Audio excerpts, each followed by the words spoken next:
तर राज ठाकरे आणि उद्धव ठाकरे यांनी एकत्र येण्यासंदर्भात केलेल्या विधानानं राजकारणात नवी समीकरणं जुळण्याची शक्यता आहे। राजकीय नेत्यांच्या प्रतिक्रिया समोर येतायतच, मात्र त्यासोबतच सर्वसामान्य नागरिकांना काय वाटतंय हे सुद्धा जाणून घेणं महत्त्वाचं आहे। ज्या ठिकाणी ठाकरेंच्या शिवसेनेची ताकद आहे आणि जिथं मनसे अध्यक्ष राज ठाकरे राहतात त्या दादरमधील शिवाजी पार्कातील तरुणाईला नेमकं काय वाटतंय हे जाणून घेतलंय आमचे प्रतिनिधी निखिल चव्हाण यांनी।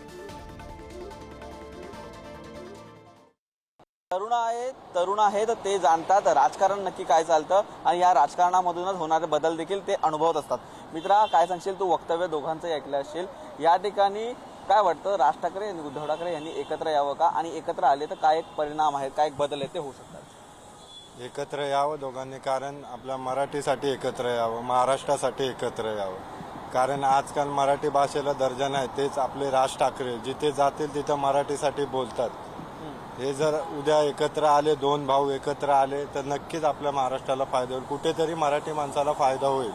आणि राजकारणात पण इतर पक्षांपेक्षा आपल्या मराठीसाठी जो पक्ष होईल, जस बाळासाहेबांचं रक्त आहे शेवटी राज ठाकरे, मराठीसाठी नक्कीच फायदा होईल। तर महानगरपालिका निवडणूक येते, त्यामुळे 100% दोन्ही पक्षांनी येऊन युती करावी आणि महानगरपालिकेमध्ये आपली सत्ता स्थापन करावी, तरच दोन्ही पक्षांना दर्जा मिळेल। आणि ह्या पक्षाकडे मेन म्हणजे पॉवर आहे। एखादं जर का प्रॉब्लेम सॉल्व्ह करायचं तर ह्या पक्षाकडे पॉवर आहे, तेवढी त्यांच्याकडे आहे। बाकीचे पक्ष जे आहेत जात, धर्म आणि पैसे यावर राजकारण खेळतात, पण हे असं एकमेव पक्ष आहे की याच्यामुळे अनेक बलात्काराचे प्रकरण आहे।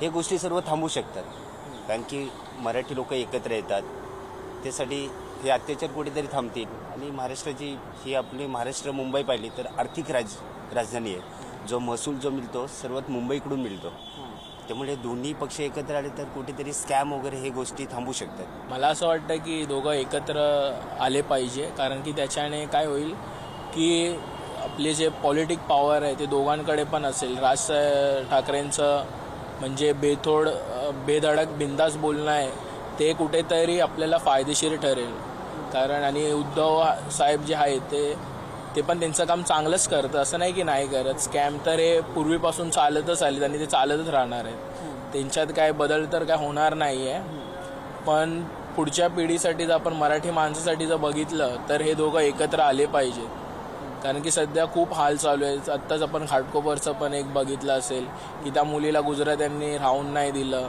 तिला बोलले तू मराठी आहेस, तू घाणेरडी आहेस। हे असे खूप गोष्टी घडत चाललेत, जास्तच वाढायला लागलेत मराठी माणसांच्या विषयी। मग ह्या सर्व गोष्टी कुठेतरी कमी होतील ह्याचे चान्सेस खूप जास्त आहेत जर हे दोघे एकत्र आले तर। मराठी माणसांना आपले हे दोघेच आहेत जे सपोर्ट करतात आहेत, बाकीचा कोण एवढा मराठी माणसाला सपोर्ट पण करत नाही। आपण जर कुठे जॉबला जरी गेलो तरी मराठी नाव जरी ऐकलं तर आपल्याला आधीच ते लोक बाहेर काढतात, आपला इंटरव्ह्यू पण घेत नाही, कायच नाही। खूप असे केसेस झालेत मुंबईमध्ये देखील किंवा नवी मुंबईमध्ये पण असे खूप झालेत की एक मराठी गाणं जरी वाजवलं त्यावरही त्यांनी आक्षेप घेतला आणि त्यांना बंद करायला लावलेत।